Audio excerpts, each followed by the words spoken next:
ان الحمد للہ وکفا وسلام علی محمد المصطفیٰ وعلی آلہ وصحبہ اجمعین، اما بعد۔ معزز سامعین، قابل احترام ناظرین، السلام علیکم ورحمۃ اللہ وبرکاتہ۔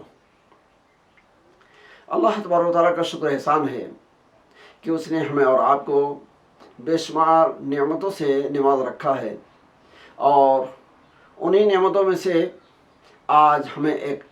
اور نعمت حاصل ہوئی ہے جسے ہم ماہ محرم کہتے ہیں۔ یہ ماہ محرم ہمارے دین اسلام کے اندر بڑی عظمت و بزرگی والا مہینہ ہے۔ قرآن عزیز کے اندر سورہ توبہ آیت نمبر 36 کے اندر اللہ تبارک و تعالیٰ نے ارشاد فرمایا کہ اے لوگو،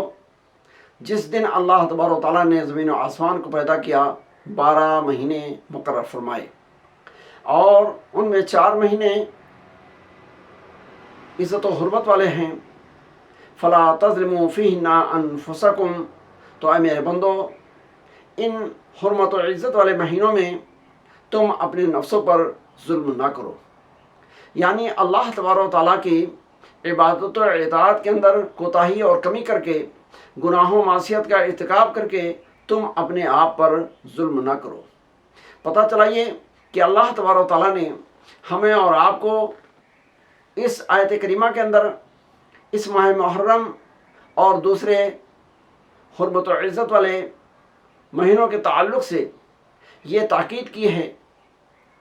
کہ ہمیں جب یہ حرمت و عزت والے مہینے، حرام مہینے جو لگاتار 3 مہینے ہیں، ذوالقعدہ، ذوالحجہ، محرم، اور 1 مہینہ شعبان سے پہلے رجب ہے، جب یہ 4 مہینے ذوالقعدہ، ذوالحجہ، محرم اور رجب ہمیں حاصل ہوں تو ہمیں خصوصی طور پر اللہ تبارک و تعالیٰ کی زیادہ سے زیادہ اطاعت و عبادت اور بندگی بجا لانے کی کوشش کرنی چاہیے، اور گناہ و معصیت اور نافرمانی سے بچنے کی کوشش کرنی چاہیے۔ یوں تو ساری زندگی ہمیں اللہ کو راضی اور خوش کرنے کی کوشش کرنا ہے، لیکن یہ 4 مہینے جنہیں اشہر حرم کہا جاتا ہے، حرام مہینہ کہا جاتا ہے، عزت و حرمت والا مہینہ کہا جاتا ہے، جب یہ مہینہ ہمیں حاصل ہو تو اس میں خصوصی طور پر اللہ کو راضی کرنے، خوش کرنے اور اس کی اطاعت و عبادت کرنے کی کوشش کرنی چاہیے۔ آج اللہ کا شکر ہے کہ ہمیں اور آپ کو ان حرام مہینوں میں سے 1 مہینہ محرم کا حاصل ہے۔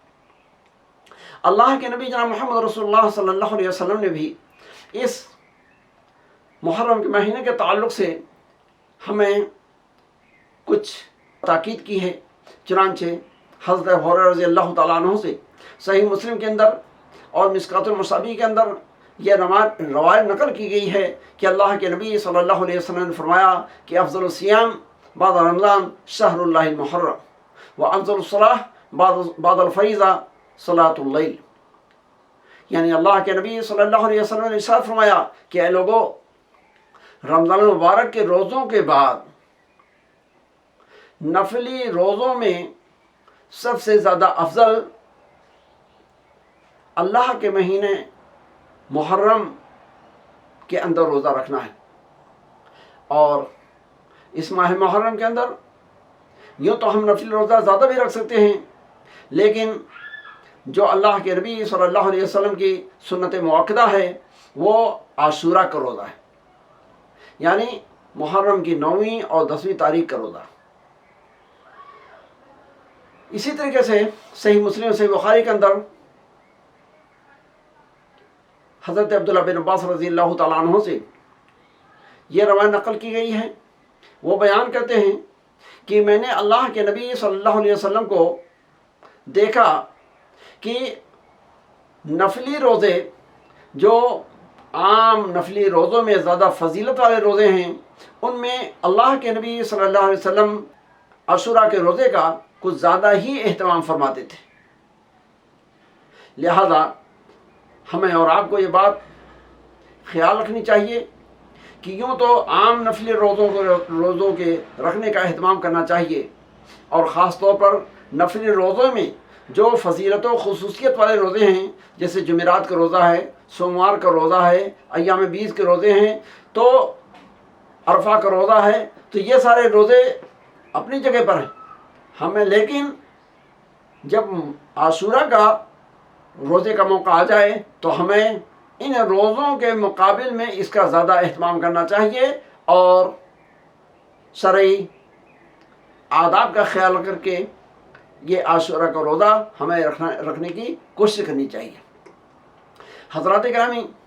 اللہ کے نبی صلی اللہ علیہ وسلم یوں تو اپنی زندگی میں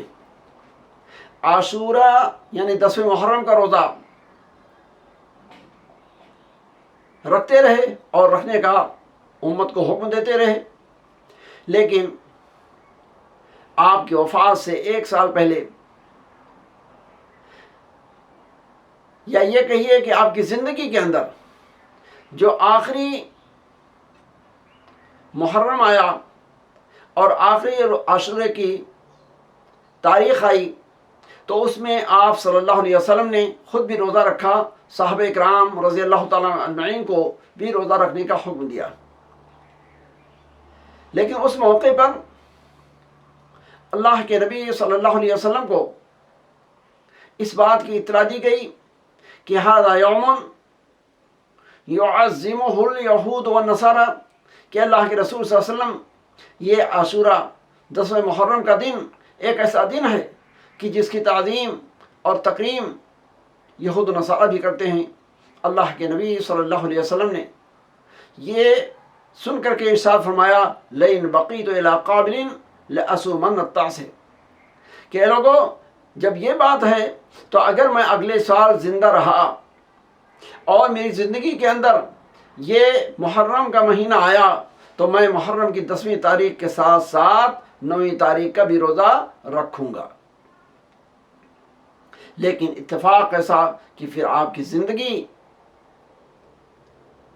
اگلے محرم تک برقرار نہ رہی اور اس سے پہلے آپ کی وفات ہو گئی۔ لیکن ہمارے اور آپ کے لیے، ساری امت مسلمہ کے لیے اب یہ چیز ضروری ہو جاتی ہے کہ ہم اللہ کے نبی صلی اللہ علیہ وسلم کے خواہش کے مطابق اور آپ کے اس ارشاد کے مطابق جب محرم کی 10ویں تاریخ کا روزہ رکھنا چاہیں تو ہمیں چاہیے کہ ہم 9ویں تاریخ کا بھی روزہ رکھیں، کیونکہ اللہ کے نبی صلی اللہ علیہ وسلم نے اسی کو پسند فرمایا اور یہی آپ کی تعلیم ہے۔ تو بہرحال آج ماہ محرم کی 4تھی تاریخ ہے۔